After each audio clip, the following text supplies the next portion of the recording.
I hope कि आपने खुद को टाइम दिया होगा और आप समझ पा रहे होंगे कि आपकी प्रॉब्लम क्या है। क्यों आप किसी प्रॉब्लम से या किसी सिचुएशन से बाहर नहीं निकल पा रहे हैं। और अगर आप मेरे चैनल पे नए हैं तो डिस्क्रिप्शन बॉक्स से मेरी पुरानी वीडियोस के लिंक पे क्लिक करके आप मेरी पुरानी वीडियोस देख सकते हैं और इस वीडियो को आगे कंटिन्यू करके समझ सकते हैं। मैं आरती देसवाल फिर से आई हूँ आपको कुछ सॉल्यूशंस, कुछ इजी टिप्स देने के लिए कि आप अपने बनाए हुए खुद के बैरियर्स को कैसे तोड़ के आगे निकल सकते हैं। तो फ्रेंड्स, आगे बढ़ते हैं हमारे पिछले डिस्कशन से, जहाँ पे मैंने आपको बोला था कि आप खुद को कुछ टाइम दीजिए और समझिए कि आपकी प्रॉब्लम क्या है।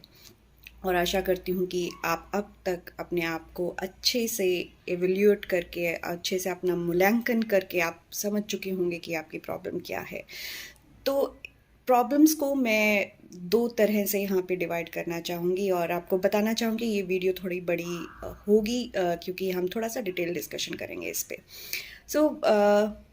पहली प्रॉब्लम जो हम खुद क्रिएट करते हैं, किसी भी व्यक्ति द्वारा कही गई किसी बात को बार बार अननेसेसरी ओवरथिंक करके या किसी सिचुएशन को बहुत ज़्यादा अपने तरीके से उसका मतलब निकाल के ओवरथिंकिंग में फंस जाना। दूसरा होता है कि एक्सटर्नल फैक्टर से, मतलब हमारे अलावा कोई सिचुएशन है या हमारे अलावा कोई भी इंसान है, वो एक्सटर्नल फैक्टर होता है। उससे आप उसकी वजह से या उससे आपको प्रॉब्लम हुई है। तो हम पहले डिस्कस करते हैं ओवर थिंकिंग वाला प्रॉब्लम। तो ओवर थिंकिंग में होता क्या है, कई बार हम इतने इंट्रोवर्ट होते हैं, मतलब हम अपने में ही इतना ज़्यादा रहते हैं कि बाहर किसी से बोलने में, कुछ भी पूछने में हमें प्रॉब्लम होती है। हम अपनी बात सही से रख नहीं पाते। अगर किसी ने कुछ बोला है तो हम उस पर क्रॉस क्वेश्चन नहीं कर पाते, उससे पूछ नहीं पाते कि ऐसा क्यों बोला, और उस सिचुएशन को और उस कोई पर्टिकुलर बात है उसको अपने मन में ही सोचते रहते हैं कि इसने ऐसा क्यों बोला, इसने ऐसा क्यों कहा, इसका ये मतलब था क्या, अरे मैंने तो ऐसा नहीं बोला था तो उसने ऐसे रिएक्ट क्यों किया। तो वहाँ पे क्या होता है कि ये जो क्वेश्चंस हैं ये हमारे लिए एक बैरियर बन जाते हैं, एक चेन बन जाती है जो हमें बांध देती है और आगे बढ़ने नहीं देती। हो सकता है वो बात इतनी छोटी सी हो और जो इंसान उसको बोल के गया है या जो भी इंसिडेंट हुआ हो उसमें जो आप सोच रहे हो वो कहीं रिलेवेंट हो ही ना। मतलब बहुत बार ऐसा होता है और इसका सिर्फ एक रीज़न होता है कि हम अपने आप में एक वो हिम्मत नहीं लेके आ पाते हैं कि हम जाके सामने वाले से पूछें कि आप ये ऐसा क्यों बोल रहे हैं, कोई रीज़न है क्या। There is no harm in asking कि अगर किसी ने कुछ बोला है तो आप उससे पूछ ले कि इसका मतलब क्या है। उससे होता क्या है कि अननेसेसरी हम अपने दिमाग में ओवर थिंकिंग नहीं करते हैं और अननेसेसरी वो बर्डन नहीं बन जाते। बहुत बड़ी बड़ी चीज़ें इसलिए हो जाती हैं कि उसमें हम अपने अंदर एक हिम्मत नहीं लेके आ पाते हैं सामने वाले से ये पूछने के लिए कि उसने ऐसा बोला क्यों है ना।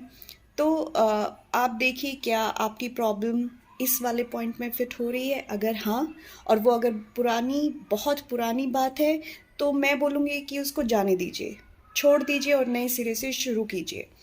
और अगर कोई रिसेंट केस है तो उसमें आप जाके उस पर्सन से बात कीजिए और उसको बोलिए कि ये जो बात हुई थी या जो इंसिडेंट हुआ था इसमें आप क्या बोलना चाह रहे थे, मुझे नहीं समझ आया।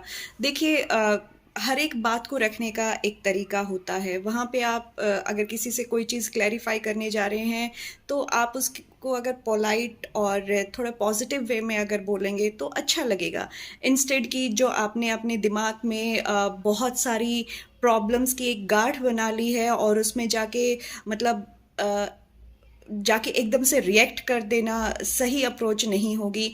उसमें जाके अपने ऊपर थोड़ा सा कंट्रोल रखिए कि हो सकता है कि वो आपने जो सोचा है उसकी वजह से आपको प्रॉब्लम हो रही है और सामने वाले ने ऐसा कुछ बोला ही ना हो।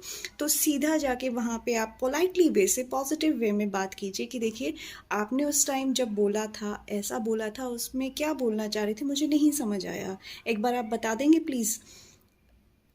सिंपल इतना। और अगर सामने वाला पर्सन उस चीज़ को अवॉइड करता है तो समझ लीजिए वो बात इतनी इम्पोर्टेंट नहीं है, या आपको उसको लेट गो कर देना चाहिए, या फिर आपको उसमें क्लैरिफिकेशन से आपका पता लग जाएगा कि बात क्या थी, और उसके बेसिस पे आप आगे बढ़ सकते हैं। दूसरा यहाँ पे है कि एक्सटर्नल फैक्टर से प्रॉब्लम होना। तो जहाँ पे हमें कम्युनिकेशन के जो अलग से टूल्स होते हैं, कम्युनिकेशन के अलग जो स्टेप्स होते हैं, उनकी बहुत ज़रूरत पड़ती है। अ, उसको हर एक स्टेप को हम हर एग्ज़ाम्पल के साथ आगे जो मेरी वीडियोज़ आएंगी उसमें डिटेल में डिस्कस करेंगे। अ, इस वीडियो में जो मैंने आपको बताया है, इसमें सबसे पहली चीज़ जो आपको करनी है वो ये करनी है कि आपको अपनी बनाई हुई एक जो शील्ड है, एक जो लेयर आपने बना ली है इंट्रोवर्ट होने की, अ, कोई बात अगर कुछ बोल रहा है तो उसको सुन के दबा लेना, अंदर उसमें घुटते रहना, उसको सोचते रहना और एक अपने लिए एक जाल बना लेना। तो उससे बाहर निकलने का मैंने आपको तरीका बताया है कि आप जब बात हो रही है, जब कोई चीज़ आपको समझ नहीं आ रही है, आप तभी पूछिए कि आप ये ऐसा बोल रहे हैं, मुझे नहीं समझ आ रहा, आप थोड़ा-सा डिटेल में बताएँगे क्या प्लीज़? वहीं पे क्लैरिफ़ाई कीजिए। अगर आपका उस पे कोई पॉइंट ऑफ व्यू है, आप तभी बोलिए। हो सकता है तब आपको समझ ना आए, थोड़े टाइम बाद वो क्लिक हो, तो अपने दिमाग में अपने विचारों का जाल बनाने से अच्छा है उसको तभी के तभी उस पर्सन से बात करके रिज़ॉल्व कीजिए।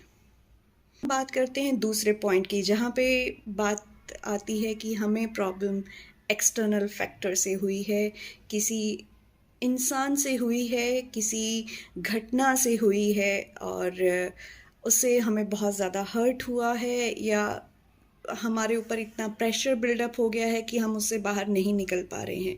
तो देखिए सिंपल उसमें तरीका ये होता है कि हम जब अपने विचारों को शेयर कर रहे हैं, हम जब अपनी बात को शेयर कर रहे हैं, तो हमें ये देखना है कि हमने प्रॉब्लम को अच्छे से समझ तो लिया है कि हाँ ये प्रॉब्लम है, ठीक है। अब हमें ये देखना है कि हम उसको एक्सप्रेस कैसे कर रहे हैं।